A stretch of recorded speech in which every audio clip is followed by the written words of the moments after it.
Vengan y estemos a cuentas. Venid luego, dice Jehová, y estemos a cuentas. Si vuestros pecados fueren como la grana, como la nieve serán emblanquecidos.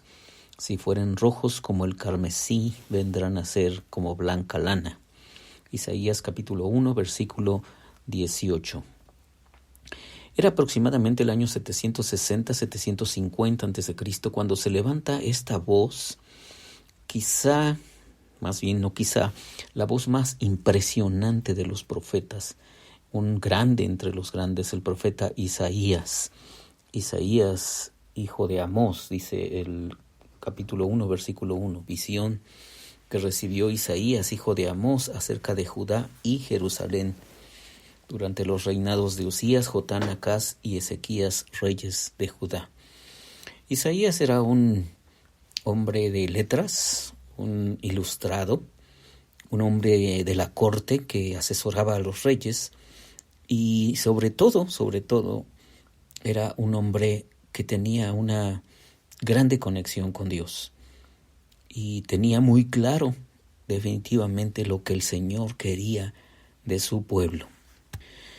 Cuando todo está oscuro, cuando está como lleno de neblina en el horizonte social, religioso, político, moral, se necesita alguien de la talla de Isaías para que definitivamente nos marque la ruta hacia donde tenemos que seguir. Y en este tiempo que te mencioné, 760-750 a.C., el pueblo de Israel estaba en una debacle moral, espiritual, teológica, política, económica. Bueno, económica no, tenían una grande bonanza, principalmente en lo que se conoció como el Reino del Norte. Era un tiempo de prosperidad económica y de prosperidad social, vamos a decir. Había buenas relaciones internacionales hasta cierto tiempo, pero en el horizonte político las cosas se veían un poco oscuras, porque empezó a levantarse un gigante imperialista, que eran los asirios. Como tú has visto en las guerras de la antigüedad, pues de lo que se trataba era de conquistar, de tener tierras, de tener dominio y de tener esclavos, en fin. Entonces, los que eran más poderosos, los que tenían más tecnología militar, pues eran los que dominaban a los más débiles. Entonces, en el horizonte político, las cosas sí se veían, pues no tan halagüeñas como podríamos pensar o desear. Las cosas se veían un poco complicadas. Pero Isaías no solamente es un visionario de las situaciones internacionales y políticas, sino Isaías es un hombre que está analizando desde la óptica de Dios, por supuesto, porque él ha tenido un encuentro profundo con Dios y entonces está analizando cómo está la situación de su pueblo.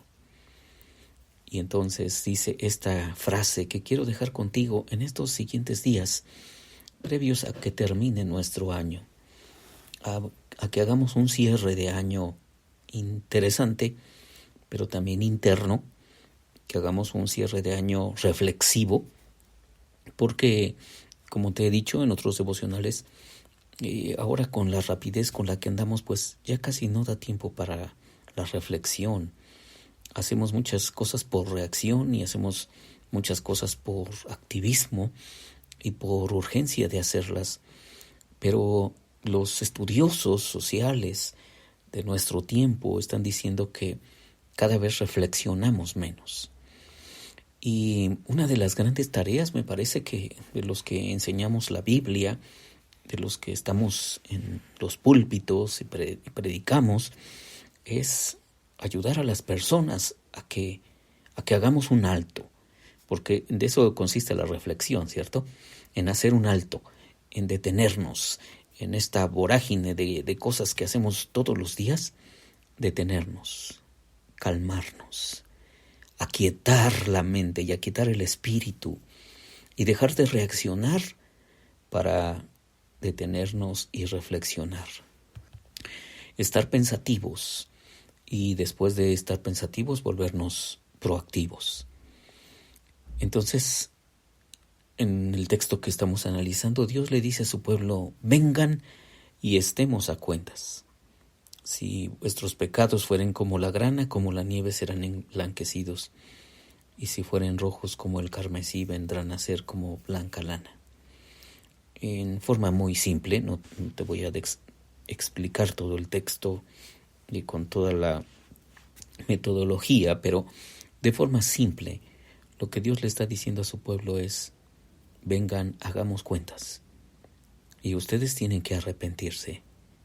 Y después de arrepentirse, habrá un proceso de limpieza. Ustedes serán otros. Entonces, Dios está llamando a su pueblo a hacer cuentas. Y no es tan sencilla esa frase. Cuando alguien dice, oye, hay que hacer cuentas, pues sí nos pone a pensar. De repente, en la oficina me tengo que encontrar con el contador. Y entonces me dice, Vic, ¿qué te parece si hacemos cuentas? ¡Wow! Las primeras veces yo no conocía la metodología de los procesos administrativos de esta oficina en donde ahora estoy y no sabía exactamente cómo enfrentar las preguntas del contador.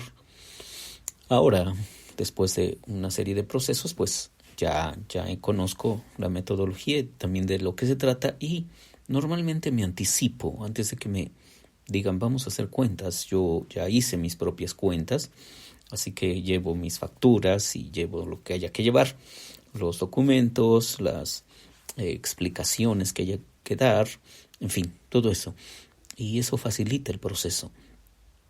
Pero primero, cuando desconoces el proceso, pues es algo extraño, ¿no? Y segundo, si las cuentas no te salen, wow, entonces estamos en problemas. Cuando el Señor le dijo a su pueblo, vengan y estemos a cuentas, antes de decirles eso, Dios les dijo varias cosas en donde su pueblo salía totalmente en números rojos. Salía totalmente endeudado. El pueblo de Dios, el amado pueblo de Dios, el pueblo donde se leía la Torá o la ley cada séptimo día de la semana, el Shabbat, donde se practicaban los rituales culticos o cultuales. El pueblo que tenía grandes profetas, como ahora que estamos viendo, que es Isaías. El pueblo que además tenía grandes exponentes y grandes sabios, como Moisés y como otros, ahora está en un grande problema. Y Dios les dice, vengan y hagamos cuentas. Es muy importante hacer cuentas. Esta versión que quiero leer te dice un poco diferente, pero dice algo lógicamente parecido. Dice, vengan, pongamos las cosas en claro, dice el Señor. Pongamos las cosas en claro. Así que en estos siguientes días, te digo, previo al cierre de año, yo te invito a que hagamos un alto y que junto con la palabra de Dios hagamos unas cuantas cuentas. Y nos pongamos justamente a cuentas con el Señor para cerrar nuestro año y para iniciar el próximo. Si Dios nos presta vida, si Dios nos da fuerza y energía, para iniciarlo de la mejor manera. Hagamos cuentas. Soy Víctor Hugo Juárez y espero que este devocional sea de bendición para ti. Y una cosa más. Si es de bendición, ayúdame a compartirlo. Dios te bendiga.